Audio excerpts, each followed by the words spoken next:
Well, hello, everybody. I'm wearing a bit of gold today. I'm trying to channel the Leo because Venus is stationing retrograde in the sign of Leo. But today I'm going to talk to you about an opposition that's kind of getting a bit lost in the center of all the other big things that are going on. But it's an important opposition, and that is Mars opposing Saturn, which is always kind of a bit of a challenge. But I'm going to talk about what I feel this opposition means. So I'm going to share the chart and go through a few things. This should be a little bit shorter than some of my videos, but I think it's an important opposition to talk about. So before I share the chart, if you could subscribe to my channel, give me a thumbs up. And if you're watching this and you haven't signed up for my Venus retrograde class, you don't want to miss it. I've now got over 100 people doing this class, and it's going to be off the charts. So there's going to be a link, by the way, in the show notes. So let's get my software up and share the chart. So this is the Mars-Saturn opposition. It's happening on July the 20th, exactly at 4:39 p.m. In DC, Washington time, Eastern time, US. So you can convert that for your own time zone. So I'm going to draw some lines. I always like to draw my lines just to highlight it. So here's the straight line. So here we have this Mars-Saturn opposition. In DC, it's up in the 9th house, which actually is the 9th house has a lot to do with law, courts, all that kind of thing, judges. And we just had the announcement that Jack Smith has told Donald Trump that he is a target, which means he's probably going to be charged again in the January 6th investigation. So, I'm just giving you the news. No need to kind of give me an opinion about that. It's come up as this is approaching. Now, the major aspect for this opposition is a sextile from Saturn to Pholus, Centaur Pholus, and a trine from Mars.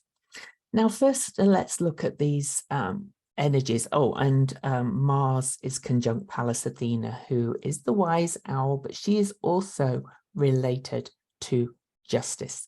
And in Virgo is very much about detail, meaning, but also criticism. Mars is not at his happiest in the sign of Virgo, I have to say, but then neither is Saturn at his happiest in the sign of Pisces. And Saturn is also retrograde, which, leaves him in a slightly weakened state. But what this means is that these two are moving towards each other. Mars and Saturn are moving towards each other. So Mars is moving in this direction through the sign of Virgo, and Saturn's moving retrograde in the sign of Pisces. And these are also mutable signs, okay? And mutable signs mean change. And I always think of the Pisces-Virgo axis as the practically mystic axis. But you could also say that Saturn is kind of releasing and showing, parting the curtains of confusion in the sign of Neptune and revealing things in this retrograde journey. Now, other themes for Saturn in Pisces, to my mind, are we're coming to terms with a lot of fears are kind of coming up, but also our limiting beliefs. We're kind of being asked, while Saturn is retrograde in Pisces, to look at our fears and limiting beliefs and examine whether they are real, because not all fears are, a lot of fear comes from fear of the unknown and of things that are not real. And Saturn will be retrograde in the sign of Pisces until November the 4th, 2023. So until November the 4th, Mars is moving forward that way and Saturn is retrograde that way, and they're moving towards each other. But that also means that they are moving towards Pholus. Pholus is a centaur. I'll tell you all about him in a minute. But he has an orbit of 92 years, so he's pretty slow. Saturn has an orbit of around 29 years, so he's one of the slower moving ones. Mars is the faster one. So Mars is moving towards Pholus and towards Saturn. So all of this is kind of coming together. Things are coming home to roost. And if you have, and that means good and less good as well. You know, there's going to be a lot of fear around about this Mars-Saturn opposition. And an opposition generally means things coming at you. You're face to face with something. And Mars is the warrior, but he's also the guardian and he's action taking. He's also very much about pioneering and wants what he wants when he wants it, but he's also the protector.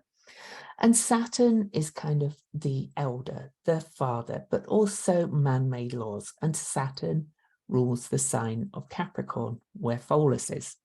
So let's talk to you a little bit more about Pholus. My go-to person for the centaurs is Melanie Reinhardt. I've interviewed her on my channel for about Chariklo. But her phrase for Pholus is the lid comes off. So I want to talk to you a little bit about Pholus.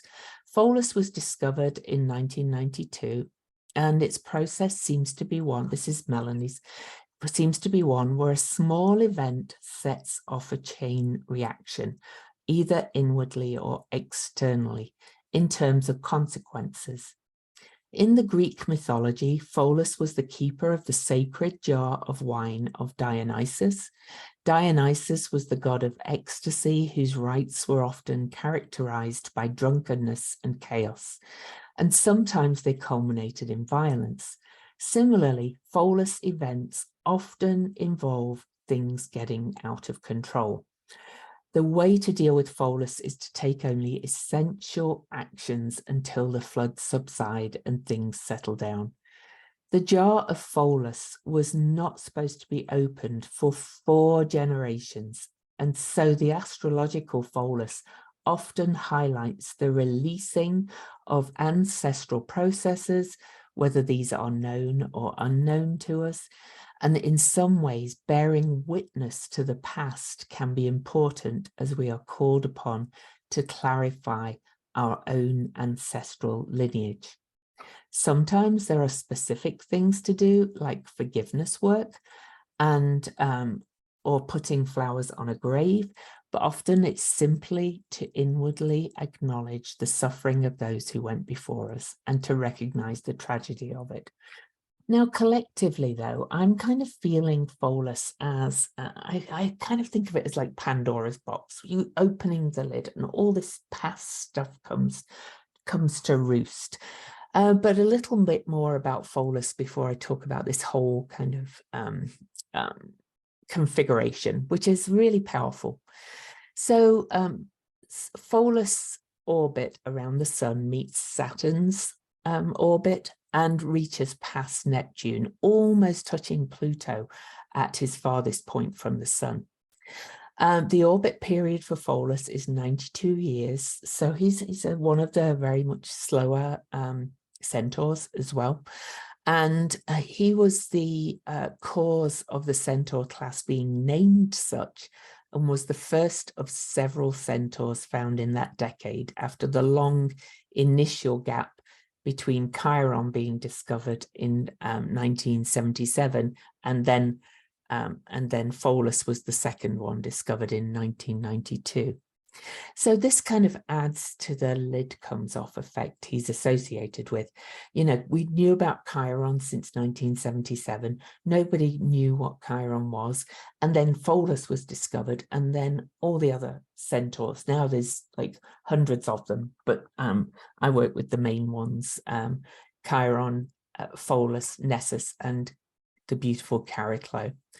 So Pholus is the son of Pan, similar to Chiron, and he was very gentle and wise for a centaur, and helped create many Greek heroes. He was a bit more Chiron in nature, very healing energy. But his story is kind of a little tragic. So to settle a dispute between Dionysus and Hephaestus, he was the keeper of Dionysus' holy wine, and this wine was sacred to all centaurs and was only to be opened for ceremonial purposes. He's known as the thinking centaur, often lost daydreaming in trains of thought. But Hercules was hosted by him when he was hunting the wild boar, and he convinced Pholus to uncork this wine, and the scent of which drawing the attention of a tribe of centaurs led by Nessus, who is, he's not such a great centaur, okay. Anyway, so the battle ensued, causing the infamous wound of the immortal Chiron, and after the battle, Pholus pulled one of Hercules' arrows out of a fallen centaur and dropped it on his foot, and he was killed instantly by the poison. So, you know, Pholus has a bit of a tragic story, a little bit like Chiron, only Chiron had this immortality part. And if you think about the centaurs, they are these kind of wild creatures that are half human, half animal, half spirit, very much like us. And since their discovery in 1977, began with Chiron, and then gradually all the other centaurs, and then finally all the other trans-Neptunian objects and the Kuiper Belt objects like Eris and so on, the so-called dwarf planets. These have been bringing in a new consciousness in so many ways, and really kind of showing us kind of some new information that we need to know. So, you know, the Pholus is kind of the butterfly effect, bring in the chart, bringing often realizations, both painful and good, of boundaries after seeming harmless curiosity, as the gentle fluttering of wings can create a violent storm elsewhere. It's kind of this unintended consequences. However, you know, I see Pholus not always as a bad thing. I've had Pholus going back and forward over my Saturn for many years, and it's been uncovering some very healing things as well. So like all the centaurs, I think he has a kind of a medicine man kind of energy as well. But Pholus activations often lead to the discovery of real creative potential, but also the risk of failure that can come with them. And that brings me back to the chart. Okay, so Pholus has been in Capricorn for some time. He spends about almost 8 years in a sign, and he kind of followed Pluto into Capricorn. And Pluto has been revealing corruption and inequities in our system and holes in our system. And Pholus following behind has been revealing the chaos that was hidden underneath. He's literally been taking the lid off, you know, and really showing where the holes, where the chaos in the system is, because Capricorn really is the structures of our lives. All right. And Saturn rules it, and Saturn's in Pisces, and Saturn in Pisces is talking about these nebulous spheres and this revealing. But Saturn in Pisces is also kind of about this connection with the spiritual realms, okay, as well. So I talked about Pholus, you know, the centaurs being all three: animal, human, which is very earthly, also, and very spirit as well. So, and then our representing our humanity and having to bring everything into wholeness. Now then, this actual aspect, Mars in Virgo opposing Saturn and aspecting Pholus, I think is going to really impact anybody who's out of integrity. Is having us taking a good look at our integrity too. Where are we in integrity? Where are we living our highest self of service, which is very Virgo? Where are we being most useful? Where are we being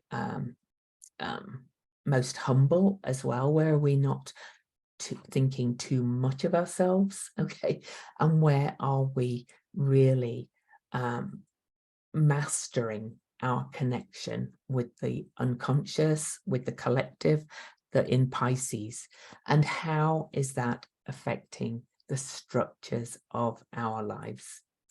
So you're going to be really affected by this more if you, and also, of course, we've got Wise Owl Justice, the problem solver. If you find yourself out of integrity in any way, Pallas Athena will be there to kind of give you a strategy to overcome it, because I do believe that every aspect can be worked with. You're going to be really affected by this if you have anything around 6 Virgo.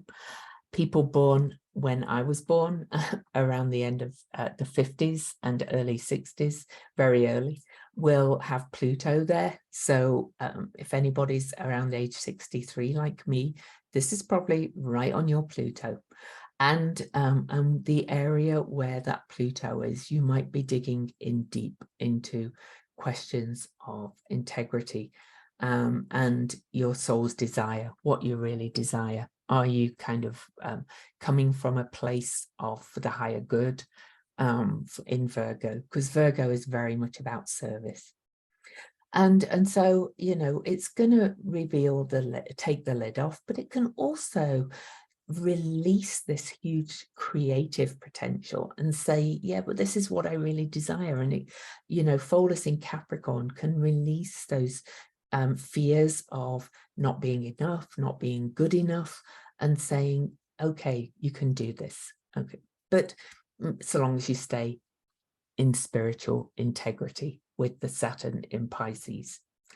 So one other thing I do want to mention is there's a couple of things actually, but this is also in a semi-sextile to Ceres in Libra, and that is also bringing in the sign of the forgiveness for where you've kind of been out of balance, some grief maybe for you know, where you've been not in integrity with your relationships throughout life.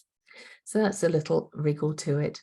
The other thing I'm going to mention, seeing as we are heading into the Venus retrograde tomorrow, is that this is going to affect anybody who has the Virgo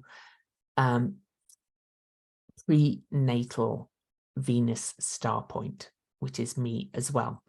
So to look at the prenatal Venus star point, you can download a PDF on sophiavenus.com, who run by Ariel Gutman, who wrote the book on the Venus star point work, in which I'm certified, or astro-seek.com has the Venus star points.